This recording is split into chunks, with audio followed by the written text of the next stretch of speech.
Port komputer, khususnya PC, disusun atas berbagai komponen yang diperlukan dalam membangun sebuah sistem komputer. Komponen-komponen yang umumnya ada di sebuah motherboard adalah: 1. Soket prosesor, merupakan tempat di mana prosesor dipasang. Jenis soket menentukan prosesor apa yang bisa dipasang pada soket tersebut. Jadi soket tertentu hanya bisa dipasang prosesor tertentu saja. Nomor 2, slot memori, digunakan untuk memasang memori utama komputer. Jenis slot memori juga berbeda-beda tergantung sistem yang digunakannya. Yang ketiga, NOT bridge, merupakan sebutan bagi komponen utama yang mengatur lalu lintas data antara prosesor dengan sistem memori dan saluran utama motherboard. Nomor 4, short bridge, sebutan untuk komponen pembantu NOT bridge yang menghubungkan NOT bridge dengan komponen atau peripheral lainnya. Slot PCI Express X16 merupakan slot khusus yang bisa dipasangi kartu VGA generasi terbaru. Slot PCI Express X1 merupakan slot untuk memasang peripheral, kartu atau card lainnya selain kartu VGA.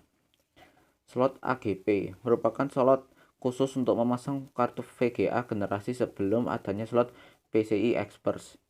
Slot PCI merupakan slot umum yang biasa digunakan untuk memasang kartu atau card dengan kecepatan di bawah slot AGP dan PCI Express. 9. BIOS, Basic Input Output System, merupakan program kecil yang dimasukkan ke dalam IC RAM atau flash yang digunakan untuk menyimpan konfigurasi dari sebuah motherboard. 10. Baterai CMOS, baterai khusus untuk memberikan daya pada BIOS. Port SATA merupakan antarmuka untuk media penyimpanan generasi terbaru.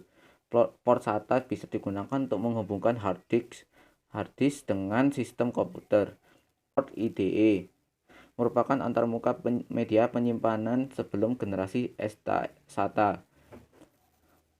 Port floppy disk digunakan untuk menghubungkan media reformable atau media penyimpanan yang bisa dicopot, yaitu disket atau floppy disk. Port power, yaitu port untuk memberikan daya kepada sistem komputer. Back panel merupakan kumpulan port yang biasa diletakkan di belakang casing atau wadah komputer PC. Port atau colokan yang biasanya ada di belakang casing komputer PC adalah port PS2 mouse untuk menghubungkan mouse dengan komputer. Port PS2 keyboard untuk memasang keyboard.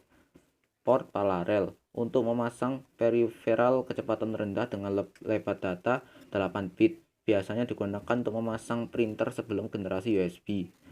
Port serial digunakan untuk memasang peripheral kecepatan rendah dengan mode transfer data serial, namun saat ini jarang digunakan. Port SPDIF digunakan untuk menghubungkan komputer dengan peripheral audio seperti home T3. Port fireware untuk menghubungkan peralatan eksternal kecepatan tinggi seperti video capture atau streaming video. Port RJ45 digunakan untuk menghubungkan komputer dengan jaringan LAN. Port USB digunakan untuk antarmuka dengan peripheral atau peralatan eksternal generasi baru yang menggantikan port paralel dan serial. Port audio digunakan untuk menghubungkan komputer dengan sistem audio seperti speaker, mikrofon, line in, dan line out. Sekian dari saya, terima kasih. Wassalamualaikum warahmatullahi wabarakatuh.